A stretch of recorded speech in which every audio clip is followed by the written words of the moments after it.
Crime किया कि नहीं किया हमको पता नहीं है, लेकिन क्राइम के बारे में मैं क्या कोई इंटेंशन भी हो सकता है ना कि जो भूतकाल की जो कार्यवाही है उसके फैमिली के मेंबर के जो कोई एक्टिविटी है वो बहुत अच्छी थी, ब्राह्मण लोग थे और वैसे भी ब्राह्मण के जो कुछ है उसके संस्कार भी बड़ा अच्छा था, इसलिए किसी को मतलब के गुने में डाल के उसको पनिशमेंट करने का बद इरादा भी हो सकता है। अगर ये ब्राह्मण थे, संस्कार अच्छे थे, तो फिर इन्होंने रेप क्यों किया, फिर बलात्कार क्यों किया, फिर ये इतने दिल जेल में क्यों गए? या कहीं हमारे संविधान में ये भी लिखा है कि आप रेप करो, बलात्कार करो, अगर पंडित हो या संस्कारी हो तो आपको छोड़ दिया जाए?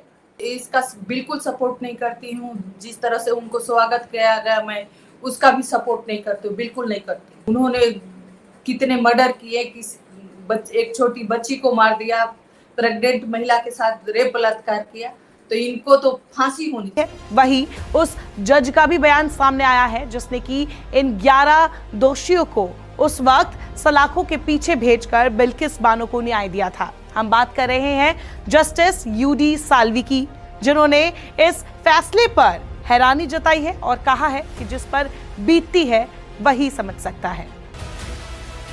रिटायर्ड जस्टिस यूडी साल्वी, जिन्होंने साल 2008 में बिल्किस बानो से गैंगरेप और उसके परिवार के लोगों को मारने वाले 11 आरोपियों को उम्र कैद की सजा सुनाई थी।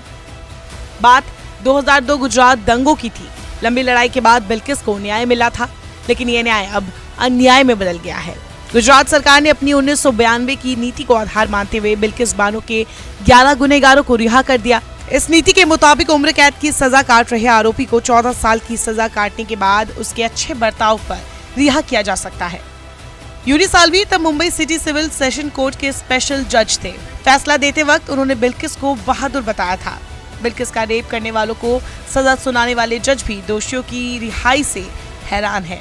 रिटायर्ड जस्टिस यूडी साल्वी ने कहा, जो पीड़ित है वो इसे बेहतर जानता है।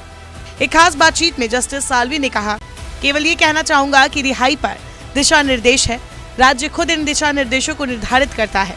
इस पर सुप्रीम कोर्ट के फैसले भी है।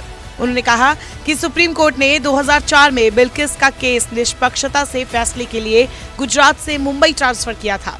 गवाह के बयानों सहित इस मामले में सबूत हजारों पन्नों में थे। तब दोषियों को सजा सुनाई गई थी।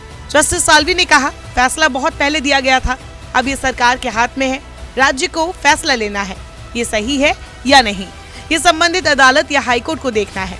न्यायमूर्ति साल्वी ने कहा, जो फैसला दिया गया वो बहुत कुछ एक्सप्लेन कर सकता है। मामले की परिस्थितियां, कौन शामिल था और किस तरह से अपराध हुआ है, उसने यानी बिल्किस ने इसमें शामिल लोगों के नाम बताए थे। ये केवल आरोपी की पहचान पर आधारित नहीं था। गुजरात में साल 2014